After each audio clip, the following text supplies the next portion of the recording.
Já cultivo automática, estou no primeiro gol, eu só comecei a organizar porque comprei primeiras sementes, mas eu descobri depois que as altas não são tão boas.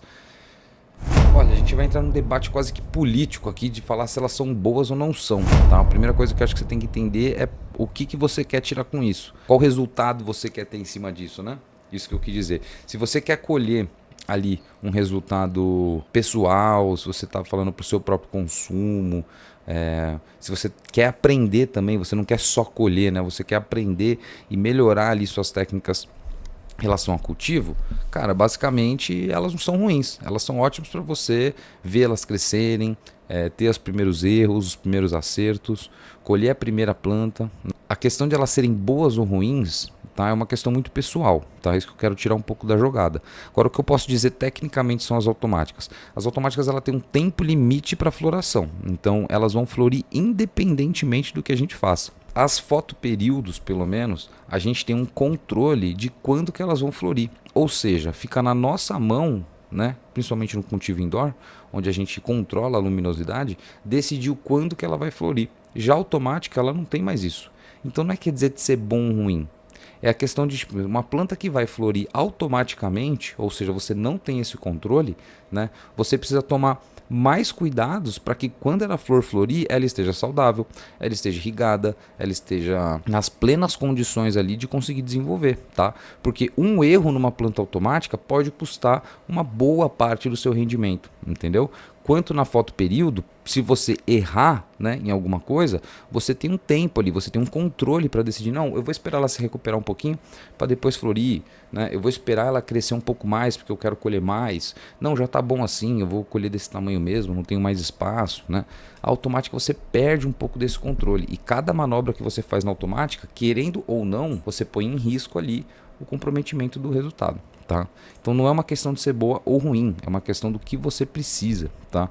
E a automática, ela querendo ou não, te deixa ali um pouco mais dependente do processo dela, fechou? Então o Daniel Sherp já mandou, mano, queria saber sobre o manejo de solo, montando o projeto do Grow e tal, mas começando a entender as plantas companheiras, cobertura, renovação do solo, etc. Se der, era um papo legal que tô começando. Pô, maravilha, irmão. Legal, obrigado aí pelo salve.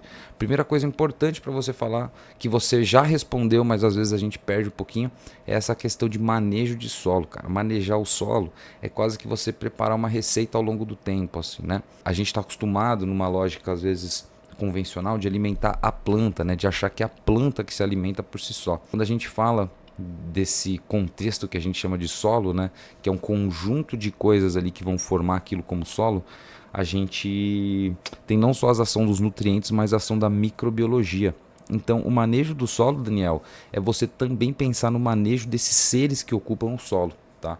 Que são esses seres vivos aí, que hoje você provavelmente pesquisando já se deparou com agriculturas que vão te trazer receitas, né, para você manejar esse solo. Então, KNF, Jadam, basicamente você vai chegar a ouvir falar sobre isso, você vai acabar passando um pouco, né, por essas áreas, e aí você vai entendendo que cada produto ele não serve ali só para tirar um nutriente de uma fruta, de uma planta, de uma parte específica da natureza, né, um chá de humus, né, ele vem também para a gente proliferar a biologia, tá?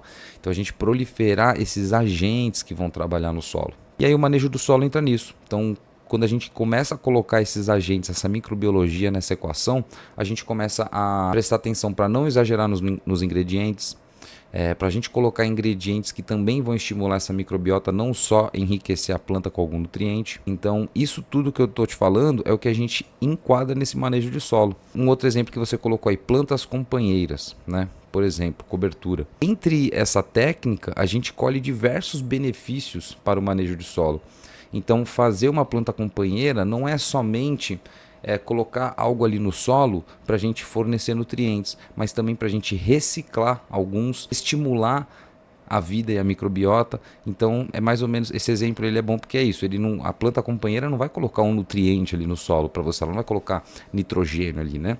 Ela vai fazer parte de uma simbiose que ela, no meio dessa equação, vai fazer a diferença para a sua planta também. Fechou? Aragadã, comprei o bocashi biochar e calcário para misturar no solo e a base e o tripé. Já dá bom? Dicas e conselhos. Cara, com certeza já dá bom, Eu sempre brinco que para dar bom, você precisa de humus e calcário. Tudo que você for colocar a mais que isso, a chance de dar melhor é cada vez maior. Você já está com bocashi, biochar e calcário.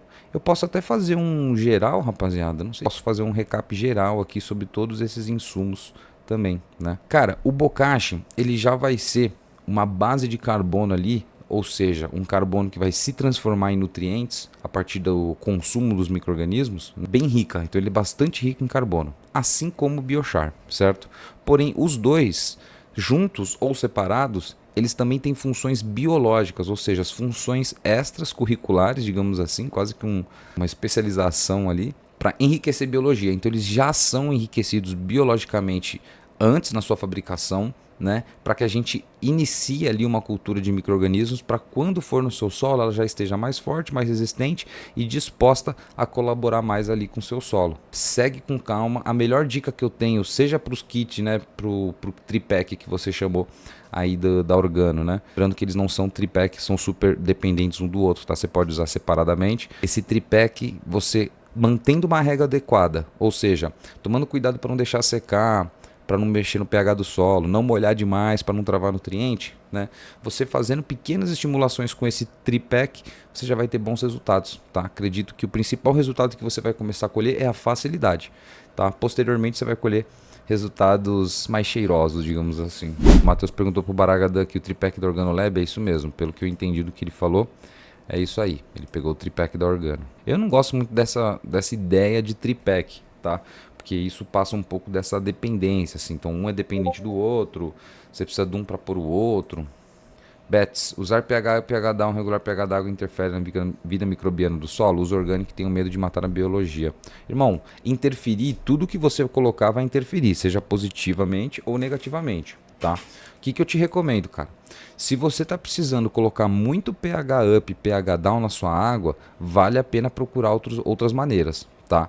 Porém, se você está fazendo uma correção pequena, se você faz um ajuste ali só para ter uma conformidade, é muito difícil você matar a microbiologia, você acabar com a microbiologia, né? A microbiologia é um pouco mais forte que isso, tanto que a microbiologia é um dos fatores que vai ajudar você a controlar o pH, tá?